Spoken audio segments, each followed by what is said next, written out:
If you like our video, click the button to subscribe to our channel and get easy access to new content. To see our full suite of ad-free video courses, instruction manuals, and quick reference guides, visit us at www.teachucomp.com. The initial view settings of a PDF in Adobe Acrobat determine how the PDF appears on screen after opening it. To set the initial view settings for a PDF in Adobe Acrobat, open the PDF in Acrobat whose initial view you want to specify. Then click the hamburger menu button in the title bar or the File command for Macs, and select the Document Properties command to open the Document Properties dialog box.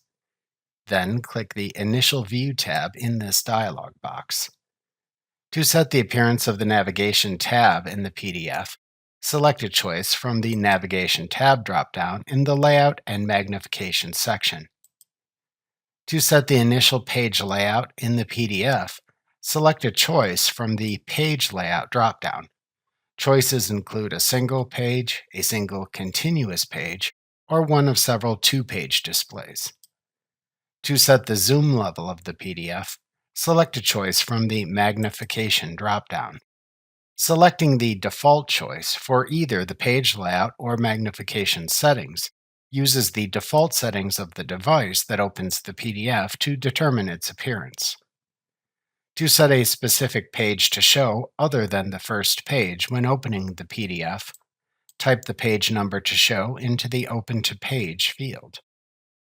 In the Window Options section, check or uncheck the checkboxes to enable or disable each option for the window of the application that opens the PDF, like Acrobat or Reader. To resize the window to the initial page, check the Resize Window to Initial Page checkbox. To center the window on screen, check the Center Window on Screen checkbox. To open the PDF window in full screen mode, check the Open in Full Screen Mode checkbox. To choose whether the PDF shows its file name or document title in the window, select a choice from the Show dropdown. To apply the initial view settings to the PDF after changing them, click the OK button at the bottom of the Document Properties dialog box. Alternatively, to cancel the changes, click the Cancel button. Remember to click the subscribe button to see more of our videos. See our full suite of courses, instruction manuals, and quick reference guides at www.teachucomp.com.